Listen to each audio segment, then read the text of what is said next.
जय जगन्नाथ पिलामाने आ गोटे वीडियो साहित्य चैनल को समस्त स्वागत करुच्ची।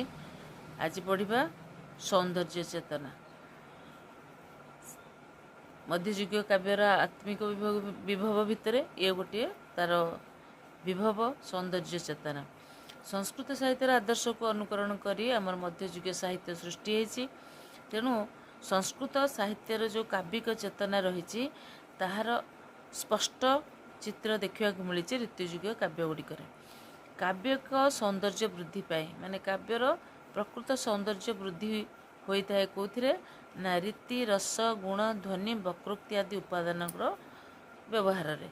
तेणु यार आवश्यकता को आम ओडिया कवि माने मध्य अनुभव करचंदी।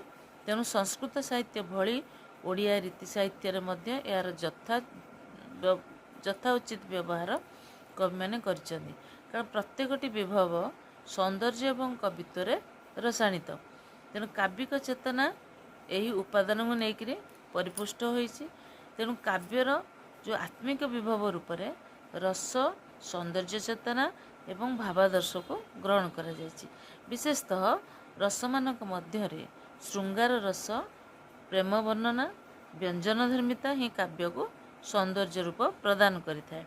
तेणु प्रथमे आम देखा श्रृंगारिकता बा श्रृंगार रस। तेबे रस होची गोटे कौन अलौकिक चित्तवृत्ति आम पढ़ीचे या पूर्वर। कारण यह संकीर्णता को दूरे दे थाए हृदय को विस्तार करिथाए आउ रसर गुरुत्व को उपलब्धि करी आलंकारिक कविराज विश्वनाथ कविराज कहते रसात्मक वाक्यं काव्यम अर्थात रसात्मक वाक्य ही काव्य। पूर्वर आम ए विषय आलोचना करचे जे केमिति विभिन्न प्रकार रस भितर श्रृंगार रसर गोटे रही कौन प्राथमिकता रही। तेणु आपको आदि रस बोली कह जाए। श्रृंगार रस को गौड़ीय वैष्णव माने उज्ज्वल रस नाम नामित करछंती। श्रृंगार रसर वैशिष्ट्य संपर्क में संस्कृत प्राकृत अन्यान्य प्रादेशिक साहित्य मध्य बहुत आलोचना है। अमरुंक अमर शतक बिल्लणकर चौर पंचाशिका भर्तृहरि श्रृंगार शतक कालिदासंकर श्रृंगार शतक जयदेव गीत गोविंद रूपगोस्वामी उज्ज्वल नीलमणि यार धार्मिक और शास्त्रीय रूप रही। तेणु श्रृंगार रसर स्वरूप विषय आम आलोचना करते। श्रृंगार रस जो आलोचना करे से आम आलोचना कर जेहेतु सौंदर्य चेतना विषय आम पढ़ुंट से कारण सौंदर्य केमिति सृष्टि हुए काव्य भितर से माने श्रृंगार रसर मध्य प्राधान्य रही। तेणु श्रृंगार रस विषय में तो भल भाव तुम मान आगे आलोचना करची। तेणु आउ तार श्रृंगारिकता जो रही केते भाग विभक्त जमी संभोग श्रृंगार विप्रलम्ब श्रृंगार पुणी कौन केमिति हूँ श्रृंगार संभोग श्रृंगार केमती विप्रलम्ब श्रृंगार केमती यार एत आलोचना मुझे बेसी करी ना कहीं पूर्व क्लास रे रस जगार मुझे किंतु पिला मन रखी सौंदर्य चेतना रे तमर जो यूनिट जो अच्छी सौंदर्य चेतना से श्रृंगारिकता रहिबो व्यंजन धर्मिता रहिबो आउ ता सहित रहिबो कौन ना प्रेम वर्णना ये तीन टा जिनस मिसिले काव्यर सौंदर्य चेतना सृष्टि होता है। तेणु श्रृंगारिकता विषय आम अलरेडी पूर्वर श्रृंगार रस विषय आलोचना करचे। खाली आम देखा ओडिया रीति साहित्य श्रृंगार रसर वर्णनाटा केमिति हेची। तेबे ओडिया रीति कविगण श्रृंगार रस को नायक नायिका को माध्यम भाव में अवतारणा कर संभोग श्रृंगार रे नायक नायिका परस्पर दर्शन रे उभयंक प्रति अनुराग सृष्टि हुए। यही दर्शन केतेबेले साक्षात दर्शन हुए अथवा चित्रपट दर्शन द्वारा होता है। तेबे यही कवि यही श्रृंगार को काव्य जो प्रयोग कर उदाहरण आम आलोचना करवा। तेबे जितेबाला नायक नायिका सम्मुख दर्शन न होता है परस्पर से परस्पर को देखी न था किंतु शुणिकी परस्पर प्रति आकृष्ट होता गुण और रूप। तेणु मन में कौन आसे दर्शन कर आकांक्षा सृष्टि हुए। किंतु ता पूर्वर कौन हुए ना चित्रपट से तो फोटो नाला हाथ में अंका जाइथिबा चित्र तर नायक को आणिक नायिकार चित्रपट देखा तार रूप लावण्य से विमुग्ध हो गला। तापर से कौन चाहम ताको साक्षात दर्शन करने को चाहम। तेणु ये जो साक्षात दर्शन और चित्रपट द्वारा परस्पर प्रति अनुराग भाव सृष्टि होता है। तेणु यही श्रृंगार रसर आरंभ हुए। तेणु श्रृंगार रस को काव्य जो प्रयोग कर कवि मैंने ताहार आम देखा उदाहरण मध्यम साक्षात दर्शन माने नायिकार नायक को बा नायकर नायिका को दर्शन परिप्रेक्षी में केमिति सेमानक भितर श्रृंगार भाव सृष्टि हुए ताहा आमर रसिक हारावली काव्य कवि उपेन्द्र भंज दर्शाई।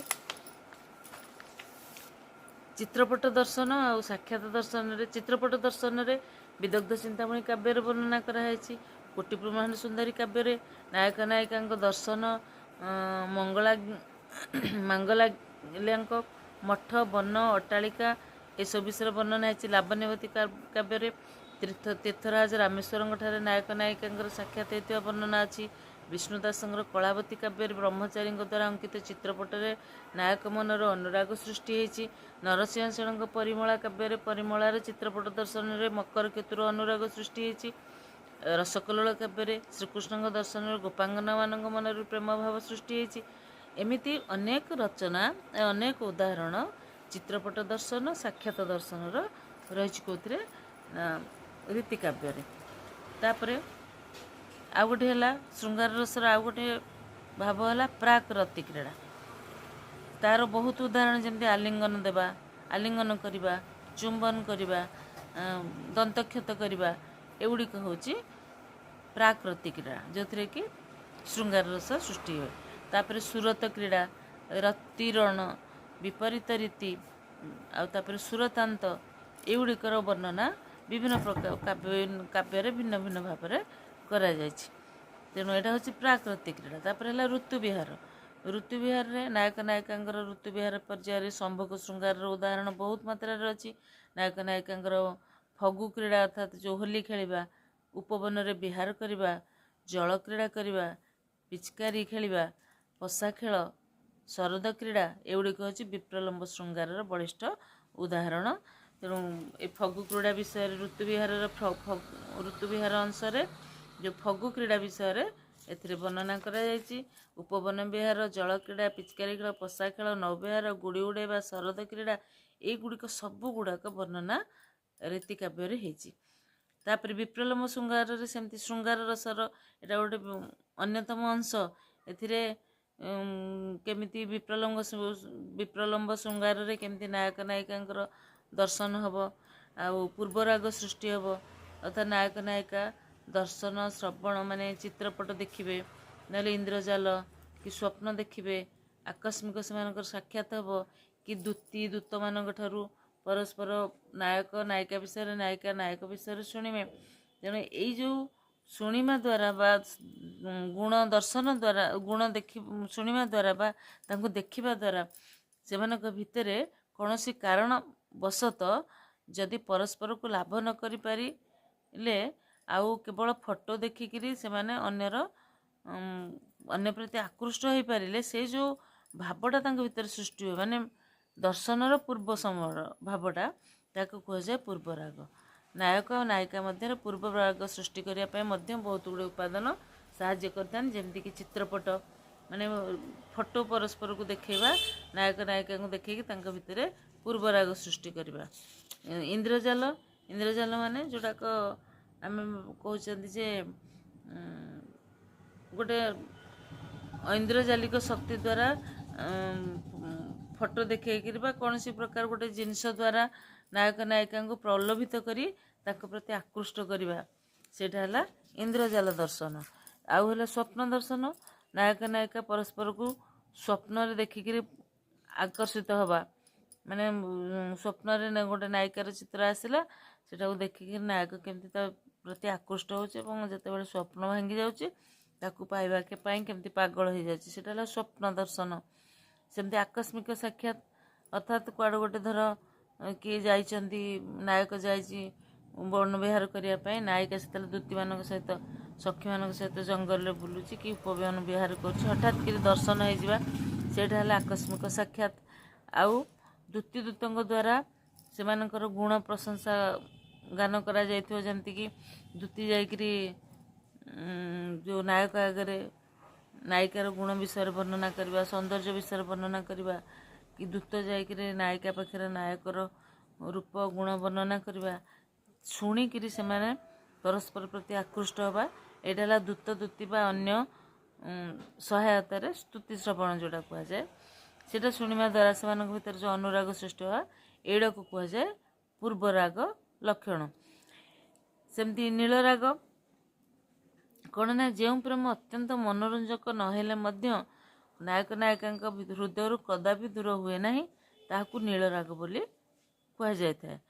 ମାନେ ଏଇ ଯେଉଁ ପୂର୍ବରାଗ କହିଲି, ଏ ପୂର୍ବରାଗକୁ ବିଶ୍ୱନାଥ କବିରାଜ 3 ଭାଗରେ ବିଭକ୍ତ କରିଛନ୍ତି: ନୀଳା, କୁସୁମ୍ବ ଆଉ ମଞ୍ଜିଷ୍ଠା। ନୀଳା, କୁସୁମ୍ବ, ମଞ୍ଜିଷ୍ଠା। ନୀଳରାଗ ହେଲା ମାନେ ଯେଉଁ ପ୍ରେମ ଅତ୍ୟନ୍ତ ମନୋରଞ୍ଜକ ନହେଲେ ମଧ୍ୟ ନାୟକ ନାୟିକାଙ୍କ ହୃଦୟରୁ କଦାପି ଦୂର ହୋଇନଥାଏ, ତାହା ହେଲା ନୀଳରାଗ। ଆଉ କୁସୁମ୍ବ ରାଗ ହେଲା କେଉଁଟା ନା, ପ୍ରେମଟା ମନୋରଞ୍ଜକ ନହେଲେ ମଧ୍ୟ କ୍ଷଣସ୍ଥାୟୀ, ତାହାକୁ କୁହାଯାଏ କୁସୁମ୍ବ ରାଗ। ମଞ୍ଜିଷ୍ଠା, ମଞ୍ଜିଷ୍ଠା ଯେଉଁ ରାଗ ଅତିଶୟ ଶୋଭନ ଏବଂ କେବେ ଦୂର ହୁଏ ନାହିଁ, ତାହା ହେଲା ମଞ୍ଜିଷ୍ଠା ରାଗ। ତାପରେ ଇଏ ହେଲା ପୂର୍ବ ରାଗ। ତାପରେ ଆସିଲା ମାନ। ଆଳଙ୍କାରିକ ବିଶ୍ୱନାଥ କବିରାଜଙ୍କ ମତରେ ମାନର ଜନ୍ମ ନାୟକ ନାୟିକାଙ୍କ ମଧ୍ୟରେ ଅତିଶୟ ସ୍ନେହ, ପ୍ରଣୟ, ଈର୍ଷା ଆଦିରୁ ସୃଷ୍ଟି ହୋଇଥାଏ। ଯେଉଁ 10 ରୂପକ ଗ୍ରନ୍ଥ ରହିଛି, ସେଥିରେ ଧନଞ୍ଜୟ ଭଞ୍ଜ ମାନକୁ ପ୍ରଣୟଜନ୍ୟ ଏବଂ ଈର୍ଷାଜନ୍ୟ ଭାବରେ 2 ଭାଗରେ ବିଭକ୍ତ କରିଛନ୍ତି। ପ୍ରଣୟ ମାନ କ'ଣ ନା, ଆକସ୍ମିକ ସ୍ନେହ ଆଉ ଗଭୀର ପ୍ରୀତିରୁ ନାୟକ ନାୟକ ମଧ୍ୟରେ ଯେଉଁ ମାନ ସୃଷ୍ଟି ହୁଏ, ତାହା ହେଲା ପ୍ରଣୟ ମାନ। ଈର୍ଷା ମାନ ହେଲା ଦର୍ଶନ କରିବା, ଅନୁମାନ ବା ଶ୍ରବଣ କରିବା ଦ୍ୱାରା ନାୟକର ଯେଉଁ ଚାରିତ୍ରିକ ସ୍ଖଳନ ସମ୍ପର୍କରେ ଅବଗତ ହେଲେ ତାହାକୁ କୁହାଯାଏ ଈର୍ଷାମାନ। ଏଇ ଈର୍ଷାମାନ କେମିତି ହୁଏ ନା, ଦର୍ଶନ ହେତୁ ହୋଇଥାଏ, ଅନୁମାନ ହେତୁ ହୋଇଥାଏ, ଶ୍ରବଣ ହେତୁ ହୋଇଥାଏ। ମାନେ ଧର ଗୋପୀଚନ୍ଦନ କାବ୍ୟରେ ଆଉ ରହସ୍ୟମଞ୍ଜରୀ କାବ୍ୟରେ ଦେବଦୁର୍ଲ୍ଲଭ ଦାସ ଶ୍ରବଣ ଜନିତ ଈର୍ଷାମାନର ଚମତ୍କାର ରୂପ ପ୍ରଦର୍ଶନ କରିଛନ୍ତି। ତାପରେ ଅନୁରାଗ ଗଲା, ମାନ ଗଲା, ତାପରେ ଆସିଲା ପ୍ରବାସ। ପ୍ରବାସ ମାନେ କୌଣସି କାରଣବଶତଃ, କୌଣସି କାର୍ଯ୍ୟବଶତଃ ବା ଭ୍ରମବଶତଃ ବା ଶାପବଶତଃ ନାୟିକା ଦେଶାନ୍ତର କାରଣରୁ ଚିରକାଳ ଯେଉଁ ବ୍ୟବଧାନ ସୃଷ୍ଟି ହୋଇଥାଏ। ଧର ଯେମିତି ସ୍ୱର୍ଗରେ ଆମେ ଜାଣିଛନ୍ତି ଯେ ଯକ୍ଷମାନେ କୌଣସି ତ୍ରୁଟି ଯୋଗୁଁ ଅଭିଶାପଗ୍ରସ୍ତ ହୋଇକରି ଧରାପୃଷ୍ଠରେ ଆସିକରି ତାଙ୍କର କ'ଣ ଦଣ୍ଡ ଭୋଗ କରିଥାନ୍ତି, ଅଭିଶାପଗ୍ରସ୍ତ ହୋଇକରି। ଫଳରେ କ'ଣ ହୁଏ ନା, ବହୁଦିନ ପର୍ଯ୍ୟନ୍ତ ବା ଚିରକାଳ ପର୍ଯ୍ୟନ୍ତ ନାୟକ ନାୟିକାଙ୍କ ଭିତରେ ଗୋଟେ ବ୍ୟବଧାନ ସୃଷ୍ଟି ହୁଏ, ସେଇଟା କୁହାଯାଏ ପ୍ରବାସ।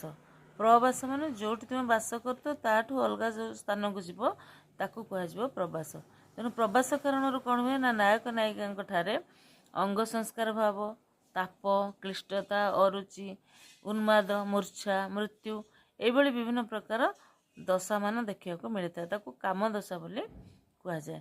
ତେଣୁ ଏଇ ଯେଉଁ ପ୍ରବାସର ଚିତ୍ର ରୀତିଯୁଗୀୟ କାବ୍ୟରେ ବହୁ ମାତ୍ରାରେ ଦେଖିବାକୁ ମିଳିଛି।